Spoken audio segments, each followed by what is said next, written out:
This is the No Tracers podcast. If you're into urban exploring, if you're into abandonment, if you're into asbestos, welcome to the show.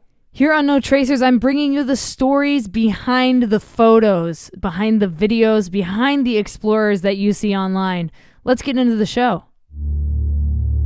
Step into the world of decay, abandonment, and chaos. The story of an urban explorer starts here, at the beginning.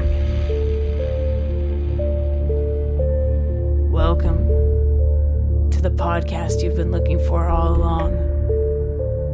This is No Tracers. Here, we take only photos. We leave only footprints. And remember, leave no trace. So welcome to No Tracers. My name is Kay. I'm your host. I'm known as No Tracers. You can find me on Instagram at no.tracers. YouTube is No Tracers Urbex. Really trying to build that channel up. So if you want to go check out some of my content, hit the YouTube. My TikTok is No Tracers. And all my other links are down in the description for you guys. If you are interested in getting to know more about me, you can go to notracers.com. I've got some merch up there. I've got 2 photography books about urban exploring, and I've got a bunch of really cool gear items, duffel bags, backpacks, hoodies, beanies, AirPod cases, lots of cool stuff. Go to notracers.com/shop. Link is down in the description if you want to check more of that out. If you're new to the show, please hit that subscribe button. I would love to have more of you come on the podcast. I'm looking for more rooftoppers right now. I'm trying to expand the podcast from just people that explore abandoned buildings to other types of urban explorers, people that are into tunnels, people that are into drains, mines, rooftops, cranes, everything. So if you are into that stuff and you want to come on the show and share some stories, hit me up, no.tracers on Instagram. If you want to anonymously share a story with me, contact at notracers.com. I'll read your story on the podcast. You don't even have to come on the show. This week on the podcast, I'm speaking with a guy named Dave. He is known as DNF on Instagram. His username is DNF.N if you want to go check him out while I take you through his journey as an urban explorer on this podcast. Also, I would really like to know where you're listening to the show. Are you on the way to an abandoned building? Did you just come from an abandoned building? Are you headed to work? Like, what are you doing while you're listening to No Tracers? I'm always curious about that. So let me know down in the comments on Instagram. I've made a post. I've pinned it at the top of my profile. I want to know where you guys listen to No Tracers. So yeah, let me know. I'm very curious about that. Before we get into the show, I need to thank the partner of this podcast, Liquid Death Mountain Water. If you guys are tired of using plastic water bottles, there's a better option. Liquid Death comes in beautifully rugged aluminum cans, and you can get 10% off their website at liquiddeath.com. Use code JUSTTHELETTERK for 10% off. You got to get water, and you got to get a set of koozies with your water, and that code will be applied for you. Thank you guys for supporting myself and the show. Without further ado, Dave, please introduce yourself and how long you've been exploring to the No Tracers audience. Hey, what's up, guys? I'm DNF from Instagram. My name's Dave. I am currently living in Pennsylvania right now. I'm from the East Coast, DC area. I've been exploring for, I guess it's like going on 8 years now. I think I started in like 2014. I did some like local stuff just kind of for fun. And then in like the end of 2016, the beginning of 2017, I got really heavy into like urban exploring. Like at first I didn't even realize it was a thing that people did. And there was a whole group of people online that went to places like this. I thought I was just like a kind of an anomaly, kind of just like a weird person that liked abandoned buildings. But once I realized there was like an entire, just like community of people that did this stuff, and there was like way more places than I originally thought, I got really into exploring. And that was probably back at like the beginning of 2017, and it's just all kind of been like been doing more and more like every year since then. I started taking trips the past few years where like every month or two I'll fly out somewhere and go to like some new city and I've been really heavy in exploring like the past few years, especially. I go out like pretty much every weekend. Um, I haven't been out of the country yet, but that's maybe on the plan for this next year. So we'll see how that goes. But yeah, that's just that's me, and that's kind of what I do is just explore abandoned buildings, basically. So, what got you into exploring in the first place? Like, how did you first hear about it, or who introduced you to it, and what was your first exploration? So I didn't really know that urbex was a thing for a while.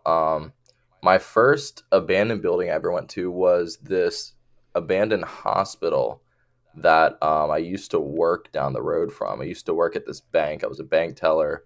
I was like right out of high school, and my dad actually told me about the place because he grew up in that area, and he said there's this old like tuberculosis hospital that used to be active when I was a kid, and like it's all like shuttered and abandoned now. And like I drove by it one night, and it was just incredible. Like I'd never seen anything like it before. It was kind of sat like on both sides of the road. There was like multiple buildings, and like it literally looked like a actual like haunted house, but like in real life that was a real thing. All the windows are broken, all these no trespassing signs and boards and stuff, and like it just blew my mind that there was something like that out there that was so like creepy looking and like interesting. And the first thought in my mind was like, I have to go in here. Like there was like the whole property full of signs that had like no trespassing, and like violators would be prosecuted and stuff like that. But the only thought I had was like, I have to get in here. So I like kind of scoped the place out. For like a couple weeks after work, I would drive by and I would look at the building on like maps and stuff and try to like figure out the best approach to get in the building without like being seen by the little like security office they had in front. And yeah, a few weeks later, I just went in there with a friend that I dragged along, and we explored the place at night. So it was like extra creepy. And like we kind of figured we would like find ghosts or something crazy in there, but really it was just ended up being like a fascinating thing where we went through this building that was just completely abandoned and just been sitting there for uh, probably, I think the building's been abandoned for like 40 years. And it was just super interesting. I learned a little bit of the history of it, and like I thought it was really cool. And then I would constantly like bring some of my other friends back there through the next couple years, and I would do just some other local stuff. And I went to college down south, and I got into like doing some other stuff down there. And then I kind of, one of my friends actually that I went to high school with posted a photo on Instagram of like an abandoned place, and he tagged like urban exploration or whatever. And I'm like, wait, that's like a thing. I didn't realize there was like a name for like the stuff that I did. And so I looked it up online, and then I realized like there's like a whole community and a whole like subculture of people that just do this stuff.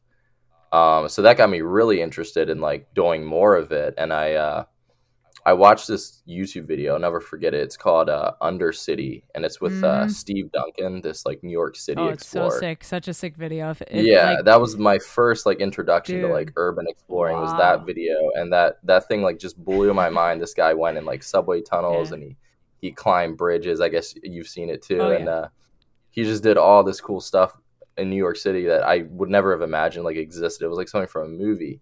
So that made me realize there's like a whole world out there of like just stuff in the urban environment that you can explore and get yourself into. And so then the next like year I spent a lot of time like researching new places to go to and stuff, because this was back in like 2017, so there wasn't quite like the online presence that urbex has now, and a lot of it was just a few people on Instagram that were posting photos and stuff, and I would like be so fascinated with a lot of the stuff I would see, and I would just try to like find out where they were from like looking online and just look for more stuff like that. For the first like probably like year and a half that I was really into exploring, I didn't have anyone else I knew like from social media or anything that explored with me. It was literally just me like dragging one of my good friends along most of the time.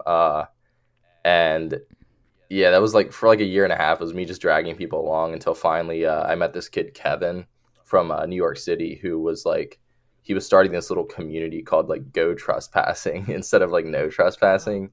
And he kind of introduced me to some of his friends, and we started growing this little community of like people that we tried to like all link up with and explore with and stuff. And we'd plan these little events we would do, and like I started meeting a lot of people through that, and finding out about more places and going more places. And then like in the next few years, like more and more people started exploring and stuff. And like from there, I've met a lot of awesome people through the hobby. And nowadays I go out with like lots of different people. I like meeting new people and stuff like that. So that's just kind of like the path that I've taken into like the hobby. It's so wild how much this hobby has grown over the past couple of years. It's just blown up, and I think COVID really kind of added a lot to that, because people were looking for something to do that was like socially distanced. You know what I'm saying? And like, what's the most socially isolating thing you can do? Go to an abandoned place. There's nobody around, you know? So it's been cool to see this thing grow, but it's also through COVID, you had a bunch of people that were like, oh, this is so cool, I'm going to start doing this. And then they kind of weeded themselves out after that. And so now it's like those that are super passionate about the hobby that are still doing it. And I think that's super cool. And, you know, I've had people on the podcast that have been doing this since they were like children, like their parents took them to abandoned places, you know? So it's like, it's cool to hear these stories behind how people got into it. And I'm always fascinated when people are like, oh yeah, my parent like told me about this abandoned place, and then I started getting into it. Like it's pretty cool to hear the journeys people go on. And for you, when did photography come into play? When did you first pick up a camera? When did you start documenting your journeys into decay? I would say probably about maybe a couple years in after I first like started going to abandoned places. I think I bought my camera in May of 2017, and I've still been using the same camera ever since. Just a Canon Rebel T6S. Had never upgraded because it's kind of expensive, and also I feel like it would make me want to go back to every place that I've been to and try to reshoot it on like a little bit better camera. So part of me just doesn't want to because of that. But so it was about maybe like 2.5 years in, but it was only like maybe 4 or 5 months after I really got into exploring that I bought a camera. Again, because my one friend from high school would also do urban exploring, and he had a camera. So I literally bought like the same exact camera as him and just kind of like copied him in a way. But I mean, I saw the stuff he did. I thought it was really cool. And then just tried to get into like learning photography a little bit better from there. Everything that I know about photography is pretty much self-taught. I never even took like classes at college for it or anything. I wish I had like some better friends that could have showed me a little bit more about cameras early on and taught me like some basics and some things that would help me have gotten better pictures back in the day. Because for the first like 3 years I was out exploring, I don't really like a lot of like any of my work that I've done. And it's just like a constant learning process. I mean, I'm still trying to like get better. I see like stuff people post on Instagram, but then like I'm also on Flickr, and like that's kind of like a not very used like social media anymore. But there's a lot of like hardcore photographers on Flickr, and like just a lot of the stuff I've seen on there the past couple of years really inspires me to like try to get better and like learn more about photography. And like I know how to use a camera, I'd say now for the most part, but just like the stuff like my compositions and stuff, I'm really trying to work on like getting better with that type of stuff too. Yeah. So it's just a long learning process, I guess. Yeah, definitely. And we learn in such a harsh environment, you know, like abandoned places, we're dealing with the lack of light, we're dealing with dust, like we're dealing with a lot of these different elements that you don't typically deal with when you're doing photography, you know, unless you're like, you know, shooting only outside, you know, like nature photography or lifestyle photography. But like it's so specifically like dark in these places. So it's always going to be a learning curve every time you go into a new building, because you never know what it's going to look like on the inside, even if you're walking around the outside of it. So I totally get that. And I've been doing photography professionally for a decade, and I'm still learning every single day. You know, there's new stuff I learn all the time. For you, like, what gear recommendations do you have? Like for people that are just getting into the hobby that are like, what do I need to buy for urban exploring? Like, what kind of bag do you take? What kind of shoes are you wearing? Do you have a flashlight? Like, what are your gear recommendations? Um, I really kind of just go with like some simple, very ordinary looking clothes. A lot of black, I guess. Try to, if I pre-dawn a lot of places, so Yeah. being like invisible at night is always helpful. Just some like athletic pants or jeans, what I normally wear. I have a pair of really light like Nike boots that I've been using. They are not the most comfortable thing, but they're not exactly boots. Like the soles of them are kind of just like shoes, so it helps with climbing and stuff like that. But they're also really durable. I also just use my Nike Air Force Ones a lot. Those things are actually great. They're super tough. They hold up well.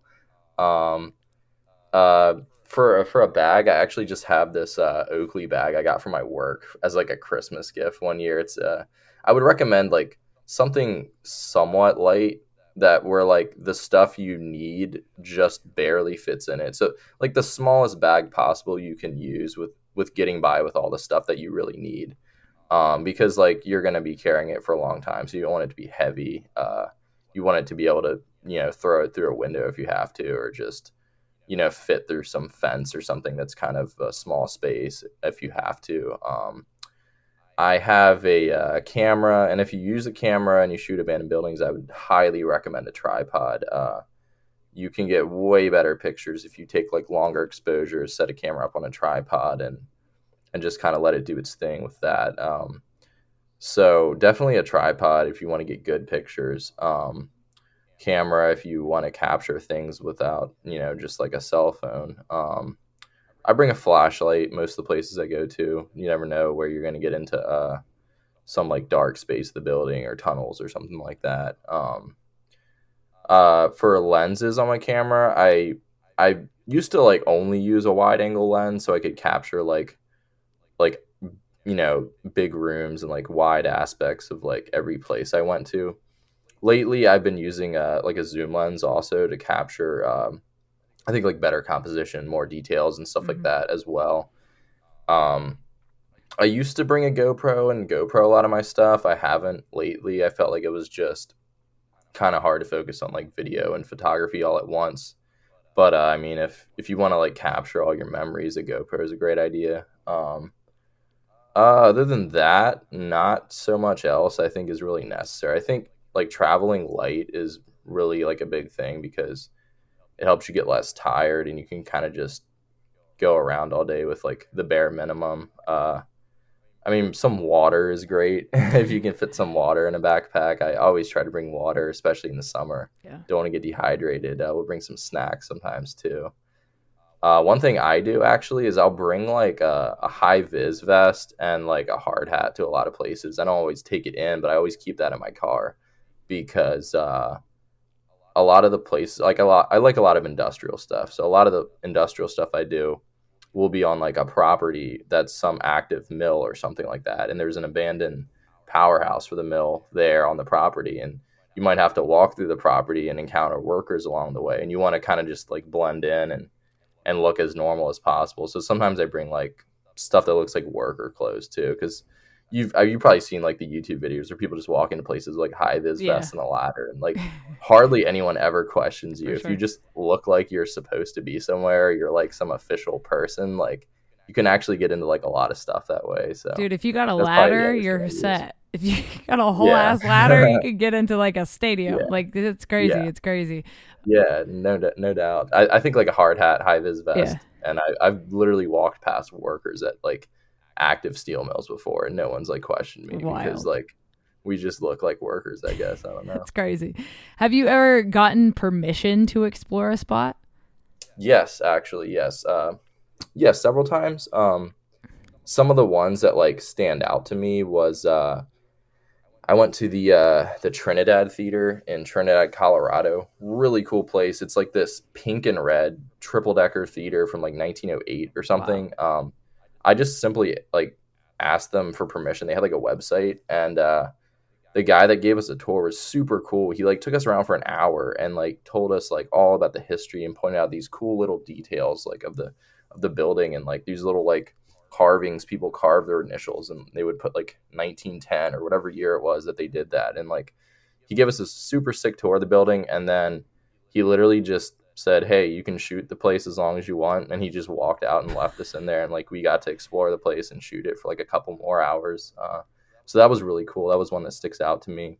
Another place was this power plant that I went to recently in like Kansas. It was like a little municipal plant, so like a small town. There was a group of like 5 guys in there, and I literally called them up that day that we were driving through that town and just asked if they would be around to give us like a little tour, and they said yeah, and we showed up, and there was like one guy, I think he was a plant manager, that kind of took us around for like 20 or 30 minutes, and then he had to leave, and he told one of the other guys there to show us around the rest of it, and that guy like didn't give a fuck. He took us all over that building, like in the basement. He took us on the roof of the plant. Like we climbed up Wow. this like sketchy ladder onto the roof, and he let us take like a group photo next to this old like neon sign of the Sick. plant, like, and we were on the roof. He took us everywhere we wanted to go in that plant. It was really cool. So that was like another one that actually kind of just recently I did that stands out a little bit. That's so crazy. I love getting like that side of it because like most of the time, we're not supposed to be at these places, but every once in a while you'll get either a tour from somebody or get permission, and I think those moments you're just like, "Oh, okay, so this is dope." Like you're allowed to be in this spot that nobody's allowed to be in. It's a very cool feeling to be like on top of the world in that aspect. Yeah, it's really nice because you can kind of just not be stressed out, Exactly. and You're not also always looking over your shoulder and shit. yeah, exactly. And also, I think the thing that I like the most about getting tours of place, especially from like workers and stuff like that, is you get to hear these stories about the building that you would like otherwise never know about or hear. And like the when I went to that plant, they showed us this part of the building that some of the steel beams were kind of like buckled out a little bit, Mhm. and they told us that the plant like blew up back in the 1960s and like killed a few people, and one of the guys that didn't die, he got like thrown out of the window of the building like across the street from like some boiler explosion. He like lived to tell the story, and he told that guy who was a kid at the time and was just like doing volunteer work for the city because he'd gotten in trouble with the law or something. So he told him about that story, and like I mean, I've heard endless stories of like from old workers. I'm in this group on Facebook where workers talk about like some of the plants they used to work at and stuff. And like, it's really cool to hear those like personal stories that you don't get when you go to places usually, like just like without, getting permission and stuff like that. And it makes me also sad to think like all of the stories that have gotten lost to history from a lot Yeah. of these places that would be probably incredible and really interesting that we just don't hear because everyone that used to work there is gone or just not around. Yeah. Another thing that I really am fascinated by and something I would love to somehow do in the future, and it came up when I was in Portugal, actually. You talked about that you haven't been overseas yet, but once you go overseas, your whole world is going to change. Your brain will just like expand and be like, there's so much more out there. So I went to Portugal and I got to explore this abandoned 360-degree restaurant on top of this like mountain that overlooks all of Lisbon. And Oh, cool. it has like a spiral staircase and like all this, like these cool aspects of it, tile work, all this stuff. Cause they do like tile work is like one of the main exports for Portugal. Oh, wow. And I was walking out of the building and I was like, oh my God, it'd be so cool to explore this place with the guy that built it, like with the architect.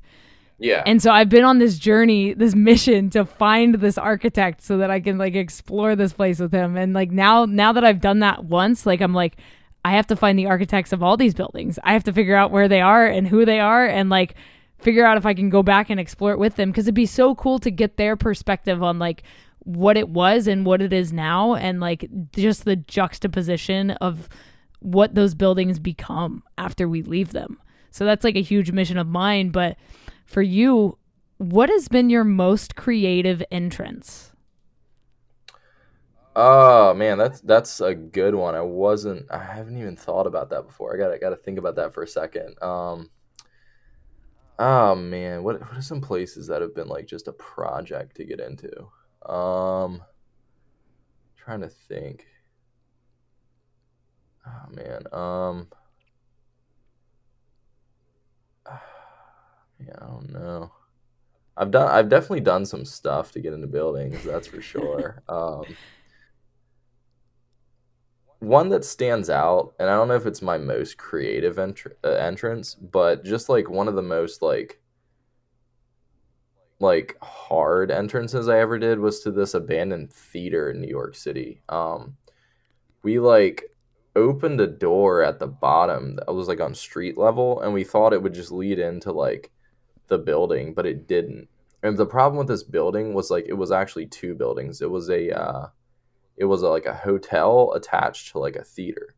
So there was like two parts to it kind of. So the door that we opened actually just led to like this back area, like kind of on the side of the building that was almost like a courtyard. And then there was like some scaffolding we had to climb up for about like 12 stories. And it was like cold. It was in the, I would say like late fall. It was really cold. It was like this almost like freezing rain. It was the middle of the night. We climbed up the scaffolding and climbed into like a window that led into the hotel. And from there, we went all through the hotel trying to find a way into the theater until we realized like there was literally nothing that connected the hotel to the theater except for like the bottom where like the lobby was, and that was like bricked off. So what we did was we found a window that led onto the roof of the theater, that came out of the hotel, and we there was a board over the window, and there was three of us, and we like all kind of like individually tugged on that board to get it to like remove that from the window so we could climb out onto the roof. And we couldn't get the board off, but then I had the idea of like, I was like, why don't we all three grab the board and just pull like on the count of three? And I can't believe it worked, but when we all three like pulled together at the same time, we popped the board off that window, and then we had to walk across the like roof of the theater, which was like it wasn't like just a flat roof. It had like kind of an arched ceiling, so it was almost like walking on like a.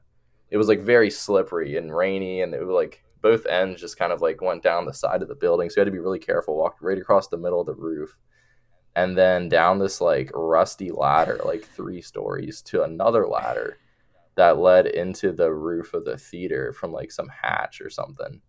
And like I don't know if that's the craziest thing I've had to do to get into a building, but it's like just kind of one that like stands out. If I think of something else later, I'll tell a story about that too, I For guess. sure. That's wild though. Like what a mission to get. Was the theater dope? Like did you get Yeah, in? it was really cool. The Sick. inside of it was like some like I think it's called like Beaux Arts or something, whatever it was when like in the early 1900s, like pre like 1920s, like they just balled out on like architecture back in the Yeah. day.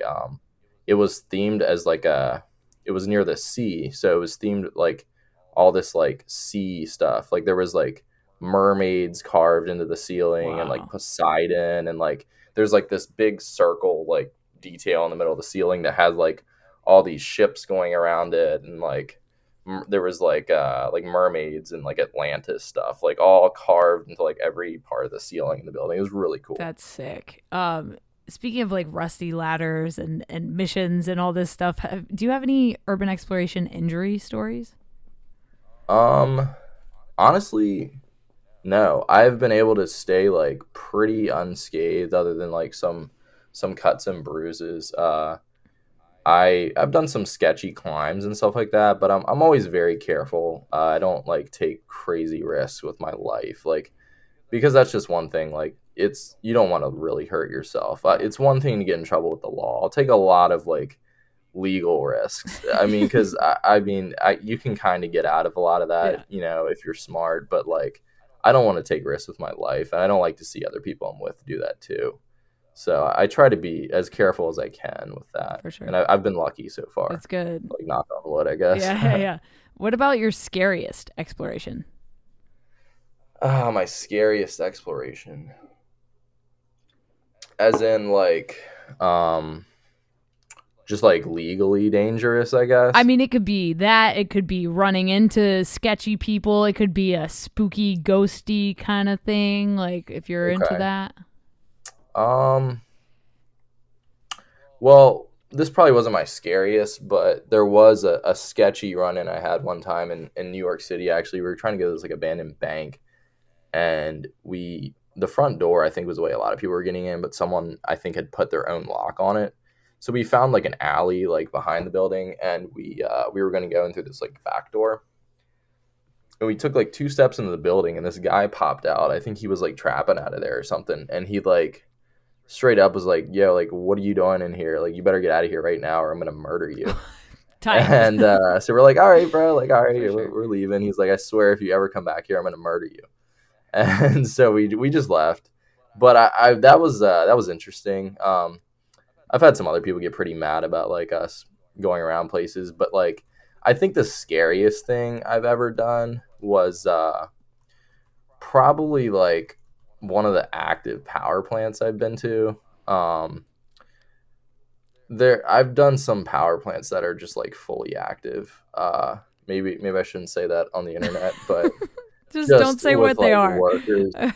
workers in the building. I've done a Fuck. couple where we I mean, this is like honestly, this probably happened almost 5 times.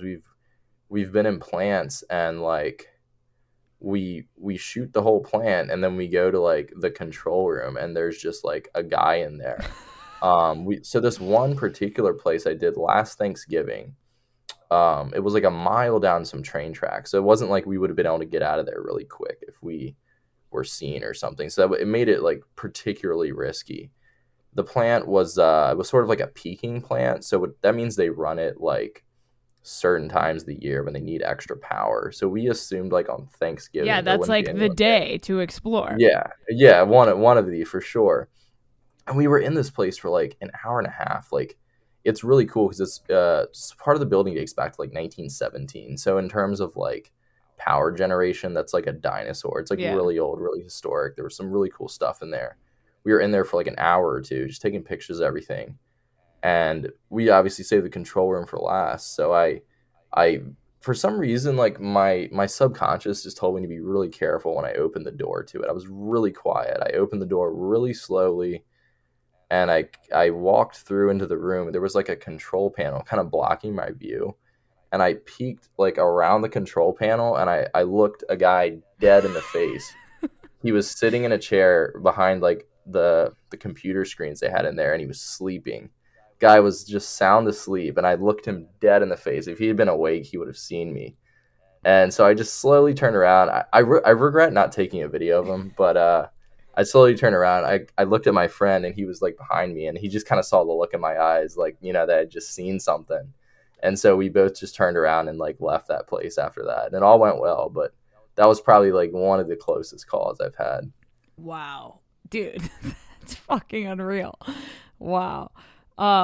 Has anything ever made you want to stop exploring? Like, have you ever had an experience that you were just like, I got to take a break? Yeah. I got arrested once. And so that was like kind of like a big like well at the time it was kind of just felt like a wake up call. I was like I got caught like on a property at this abandoned power plant, like red handed. I mean, they really got me. Like I was by myself. I don't normally explore by myself, but I was this day, and so I didn't have someone to kind of like look out and like see what was going on. And this building was like sealed up. I've never been to a plant that's as sealed up as this place, and everyone told me that it was like very sketchy and like people had been arrested there before, and for some reason like they don't want people going there like really bad. And I kind of just blew everyone off because like at the time I was doing like a string of like really crazy stuff, so I just thought like I was kind of like invincible or something, I guess. I don't know. And I turned around and there's a cop like pointing his gun at me. And so he's like, you know, let me see your hands. Like they threw me in a police car, arrested me. I was kind of trying to talk my way out of it, but they were not going to listen. Like went straight to the detention center. And I was just sitting in like this solitary like confinement cell for like 4 hours. So the entire time I was in there, I'm just thinking like, what am I doing with my life? Like, why do I do this stuff? It's not worth anything like this. Like, I thought I was going to get charged with like felonies and stuff, but just ended up getting like a couple misdemeanor charges, and then they let me out. Like, no bail, no nothing. I was in there for about 4 hours, and then that very like next week I was right back out exploring again. Like I told myself I wasn't gonna explore for a while, or I was just gonna quit, and like literally a week later I'm right back out. That entire summer I was doing just as crazy stuff. Because of COVID, the whole like court hearings just kept Yeah, getting yeah. postponed and postponed. So for like almost an entire year, the hearing for any of this got like postponed. And I had a lawyer, and he just, because of like, it was, he called it like inactive or something. He got it put on like an inactive docket. He got everything dropped. I didn't even get like a trespassing charge or anything. Like I Wow. literally got zero, well, not, I get zero convictions of like anything from it. So I got pretty lucky. But for like about 5 hours, that made me want to quit exploring. For sure. So let's go from like, that kind of stuff, getting arrested, to funny urban exploring moments. Do you have any funny stories you could share? Oh man, you had to cut it probably. When I think about this for a minute, something particularly funny. I mean, I'll always just have a good time with like my friends when we go out. What what funny stuff has gone down? Man, I don't. There's definitely some funny stuff. I don't know. I don't know. It's always a good time with like a lot of the people I go out with. Just like, yeah, I mean, some of the stuff we've had to do to get into these places is really funny. We most of the stuff I find the most funny, I think, it just involves um like almost getting caught Yeah. places, or like these sticky situations we get into. This is another like police story, I guess, but it's kind of funny. We were in this abandoned school in Maryland, and like for some reason the Maryland, like they just, I've had my other run in was in Maryland, but they tend to like really go hard out in like Western Maryland for catching people that explore for some reason. We were in this abandoned school, and I think one of the like neighbors or something saw us like go over the fence to the property. We went around back of the building, and I was trying to find the auditorium in there because it was an old school. I figured it had a really cool auditorium. So like we've been in there for like 10 minutes, and I was looking out the window, and I was trying to figure out like what part of the building we needed to go around to get to the auditorium. And we're on like the second story. As I'm looking out the window, I look down and I just see a cop on the first story, like with his hands up against the glass, trying to peer into the window. I'm like, oh shit, like there's cops here. So we tried to run back to the way that we came in, and we saw a cop car drive by like right in front of like our entrance. So we're like thinking like, okay, well they got the whole thing surrounded. Like, what are we gonna do? And we decided to try to like hide on the roof because we figured they wouldn't go up on the roof maybe. So we climbed up like the top of like one of the staircases there, and there was like a door with like a little hatch on the top of it. And it was weird. Like, so the floor also was like open at the top, but then there was a little bit of floor, and there was like the door with the hatch. So like you could technically see up like above where the like ceiling was for this like little like 3 foot square of like open ceiling. And so we went up the hatch, and it just led to this weird little like tiny dusty attic room. It didn't even lead to the roof, but it was all dark in there, and we figured like that was as good as we were going to find of a hiding spot. So we went in that room, and I told my friend, I was like, dude, sit on the hatch. Like in case they try to like open it or something, maybe they'll think it's locked. Just sit on the hatch.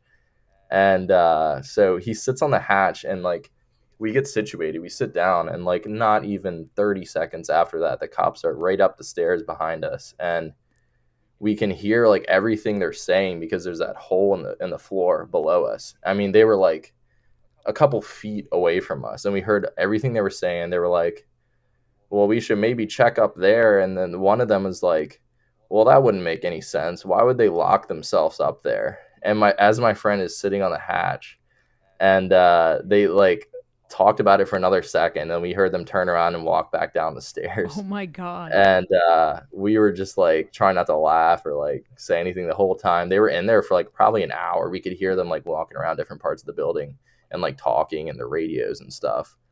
And honestly, I guess it was like kind of scary, but it was really just like super funny, like how close they were to catching us, Yeah. and they like didn't find us or whatever. I don't know. I mean, we've always had some funny experiences, but that was definitely a kind of hilarious that they were like right there, like feet away, Yeah. and they just didn't know we were there. Yeah, I feel like those close calls are always entertaining for sure, especially after the fact. Like all you can do is laugh at them. You know, me and some friends explored this abandoned jail in Los Angeles once, and this cop pulls up and he like parks his cruiser like up against the building, because there's one way in and out. There's like a hole that somebody like kicked through a board, you know, and so that's how we all got in and out. And so he's like parked up against the building so that like you can't see him if you're in the building unless you like know he's there. Like we watched this guy pull up and park and everything, so we knew he was there, and we were like, well, fuck, we can't go out the way we came in, obviously. What are we gonna do? And my buddy found some rope that somebody had like left in the building. So we had to like tie this rope to the prison bars and like had to climb out the second story window, go down this pipe, and then we had to go over like all these decommissioned cop cars. And we weren't sure if there was like a hidden active cop like in the back parking lot, you know? Like we had no idea, because there's like 50 cars back there, 50 cop cars just chilling back there, like collecting dust. Is that the one they use for like bomb training or whatever? Maybe. I don't know if they use it now. I haven't heard any. Like the doors are all welded shut, so I don't think so. Okay. But there's another building that was like a SWAT team training center. Okay, I've been to that one as well. Yeah, there was one prison I did out there one time that had like 100 cop cars sitting in like the parking lot next to it. But I guess that's actually kind of a common thing. Yeah, for sure. For sure. There's actually another funny story. There's one prison out here that also does the same thing, except they have like maybe 10 cars in the lot behind the prison, and they like to leave the keys in the cars or like in this little trailer next to the cars. So if you can get into the prison, which is fairly well sealed, but I might know someone that has like their own lock on it. So let's just say that. So if you can get into the prison, you can literally drive the cop cars around the back lot. Stop it! And we've done that before. So I mean, that was cool. They crazy. Have like the speakers on them and stuff. I didn't say anything through one, but I just kind of like tapped the microphone and it made like a really loud noise that came out of the car. So that was an experience for sure. That's wild. It's one of those things where it's like, I shouldn't do this, but I kind of have to, because when am I ever going to have this opportunity? Exactly. When are you ever going to be able to drive a cop car? Never. Like you got to take advantage. Yeah. But yeah, so we ended up having to like climb over these cars, and there was like an LAPD helicopter that like flew over us, so we had to hide under the cars at one point. And we were like, we're fucked, we're fucking done, they're here for us. Like we thought for sure they were like surrounding us, whatever. And the helicopter went like away, so I guess they were looking for somebody else, right? So we ended up having to climb up over a razor wire fence, and we dropped down at the train tracks, and we like had to go around the block, and we all had skateboards with us because we were like skateboarding in the building. So we skateboard past the cop in front of the building, and our cars are literally parked out front, like just like right out front. We didn't even think like we should probably park down the street. No, right out fucking front. So we like skateboard up to our cars, and he didn't think anything of it, you know, because he probably thought we were just some kids skateboarding around and we were leaving. So we got so lucky, and we were just like dying laughing at that. Like it was hilarious that we got away with that. But that's a real prison escape, right? For real. And I was like, what's he gonna do? Like arrest me and put me back into this prison that I just got out of? Like, what do you mean? Wow, that's cool. And you guys out on the West Coast go hard for stuff. I'll give you that. I mean, the stuff out there a lot of it does not come easy. I've explored out there 3 or 4 times, and it's like, especially the stuff in like LA area. Oh my God, it's so hard. It's hard to get. A lot of it is really hard to get. Yeah, since I've moved, I have respect for you guys out on the West Coast. For real. Sure. Since I've moved to Nashville, it's so much easier out here to like get in stuff. Like nothing's sealed. There's just no doors. The doors are blown off or gone, or the windows are all shattered. You know, it's way easier in the Midwest and on the East Coast to get into stuff. I've noticed. Unless you're in like Gary, Indiana, where they like know this is like a common thing that people are doing in that area, you know? And but the West Coast stuff is definitely hard, and it's getting harder to hit because like the communities, you know, like we were talking about earlier, has blown up. So they're definitely pretty savvy about what's going on with the Yeah, exploration. the big hospital everyone does Yep. out there. That I've been there like 3 times, and every time I do it, it gets a little bit harder. Yep. Like it's always been a project to get For into it. sure. Every time I go, it's just a little bit hard. There's one extra locked Yep. door, Yep. like one other thing I got to deal with, and it's like it's interesting to see that. Dude, my story I of that love the place. Midwest, though. Yeah. The Midwest is so much. I mean, it's really underrated. Like, not a lot of people are going hard out For there, but sure. there's a lot of stuff in the Midwest. Oh yeah, just it's out there. wild. It's wild. That hospital in LA, that story is probably one of my favorites. We actually got sent up to the top by a security guard. Like, he keyed us in to the staff elevator and like sent us to the top. So when the doors finally opened, we were like, what the fuck? Like, we're here. Like, how did this happen? Like, literally he sent us up there. Was this like several years ago? Several years ago. This was like And you 2016. posted this on YouTube, Oh yeah, right? yeah. I've seen that Yeah. video. I remember back in the day. Yeah, I've seen your video. I remember I watched these people that like just went right up the elevator, dude. and like I was like, wow, that's cool, because it ain't like that anymore. Nah. Like, yeah, I've seen that exact video. Yeah, That's dude. really cool. That shit was wild. Like, one of my favorite explorers to this day. I still get emails from staff members at that hospital that are like, kudos on you for getting in. Like, That's I awesome. get emails from people that were like children that went there as like patients and stuff. Like, that's probably the coolest part about like exploring and posting the stuff online, is like getting those stories through email or comments on YouTube of people that have actually been there when it was active. Like, that's very, very cool. That place is so cool. It's so I love sick. surgical amphitheaters. Outside of like power plants, like those type of buildings with like surgical amphitheaters for some reason are like some of my favorite. I'm on the hunt for another one. I know there's more of those things out there. I'm gonna find another one soon. I know it. Absolutely. What do you do when you're not exploring abandoned places? Not much. I work, I eat, I sleep, and sometimes I go home and visit my family. Not much else. Most of my like spare time, I really try to just get out and like explore more stuff or whatever. I don't really have like almost any other hobbies besides exploring. It's kind of like all I care about, which might be bad, but I just really love it. Yeah, it makes me feel alive. Like, it's just the most exciting thing ever. I do a little bit of like retro video gaming, like the Super Nintendo and Nintendo Entertainment System. I do a little bit of that. That's about it. I like history. I watch and read about history and stuff like that. Not much else. Do you have any goal places, like bucket list spots you're trying to hit? Oh yeah. So yeah, there's probably like maybe 10 more plants in the United States that like I would say are on my bucket list that I like have to do. And maybe another 10 that I like wouldn't mind doing. And then yeah, just stuff like outside of the country. There's like some of those that one control room in Hungary, that crazy like Art Deco green control. That's like my number one bucket list spot. I got to see that before they do something to that place. A few other places in Europe, and there's one in the United States in particular. Is this one particular prison that I tried to get into before, and it actually, funny story about that, it went bad. My friend got like stuck inside of the wall that we climbed. It was like a 30-foot wall. We dropped a ladder down on the other side, and he climbed down the ladder, and then people just opened the gate up to the prison and started driving around for some reason. They saw the ladder was there, so they knew something was up. We went down the guard tower on the other side to get out, but my friend was stuck in there, and he had to hide in like some bushes for like 30 minutes while they were trying to figure out like what was going on. You could hear them talking. They were like, what's this ladder? What's going on? And like, oh no. I guess they called like more people for like assistance. So they kept the gate open and more people were driving in. And then he just made a mad dash out of the gate and climbed some like barbed wire fence by some train tracks to get out of there. He got really lucky. I thought he was going to jail for sure. I had him on the phone the entire time, and like his phone was almost dead. I was trying to like just keep him on the phone and like tell him like what was going on outside of it.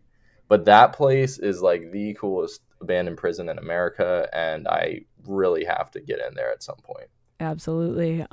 If you could live in one abandoned place you've explored for an entire week, which one would it be? That is a good question. for an entire week. Probably this one power plant in the Midwest. It's just like one of my favorite places I've ever been to, and the more time I could spend there, the better. It's funny. It's actually, I think, the only abandoned place I've ever spent the night in by chance too. We were going back there one time. We drove across like the Great Plains to get to it all night, and we got there at like 3 in the morning. So we figured it was a waste to try to get like a hotel for a few hours, and we just decided to like sleep in there. The place is pretty disgusting, but I spent one night there, and if I live in there a week, I think I would get my fill of the place before they ever like demolish it or something. There's definitely some better places I've been to that would be a little bit nicer, but that would probably be my choice. For sure. What do you hope for the future of urban exploring? Um, I don't know. I guess it would be cool to see people like be more respectful of the places they go to. That's kind of probably just like a pipe dream, but like it is sad to see places get like vandalized and stuff like that. I guess that's just always going to be a thing because kids are going to go somewhere and just, they're just going to goof off and like take out their rage and inner Hmm. anger on like some abandoned building. And I mean, to be honest, like I get that because it can be kind of fun, but a lot of the stuff like, um, that like, these kids like to destroy is actually really historic, like special things that get like tagged up and stuff like that is just sad to see. It would be cool to see less of that. And also, I would love to see more like industrial relics get preserved in the United Yeah. States.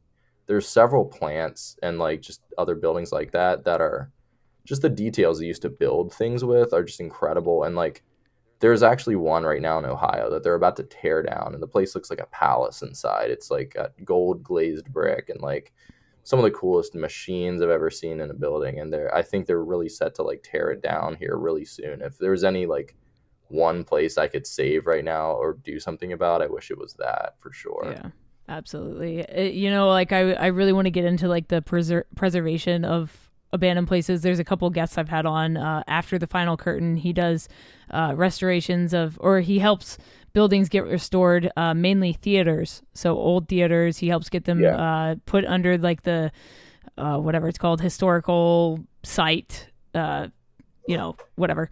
Uh, and then the trespasser, he also converts or he helps convert like old churches into new types of venues, bars, things like that. So there's some people out there that are doing it, and I definitely want to get more involved with that stuff. I think that it's important that we restore and save some of these old buildings because we're losing the architecture of the old days. You can see it Yeah. in these newer modern abandoned Oh buildings. yeah. Like the walls are flaking off, like just crumbling from Yeah. time. And the newer buildings are decaying faster than the old ones. The old ones are still there Yeah. from the early 1900s. So it's Yeah. wild to see that. They don't build stuff like they used to. It's really cool that there are people out there. Yeah, like you said, I wish I could get into actually doing more myself.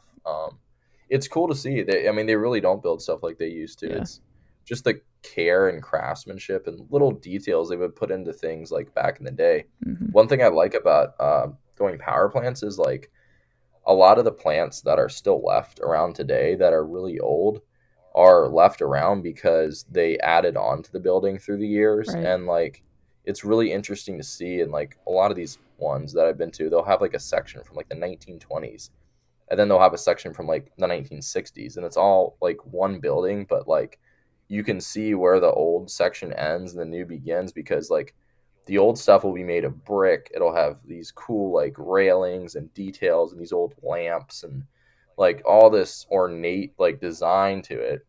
And then the wall will literally end and there will be sheet metal, Yeah. and that's all there is just a sheet metal box on Ugh. the other side. And like just the contrast of like old and new in these Yeah. places, you can really see it. And it's sad that more of this stuff doesn't get preserved because there's really nothing else like it out there. And Yeah. I feel it's a like thing of the past. we've like it's like the IKEA syndrome, like everything Yeah. is cheaply made now because, the economy's fucked, but I mean, what are you going It's to do? yeah, I mean it's really like a lot of the like Yeah. corporate stuff Yep. because it's all about raising the stock value for a company. And Yep.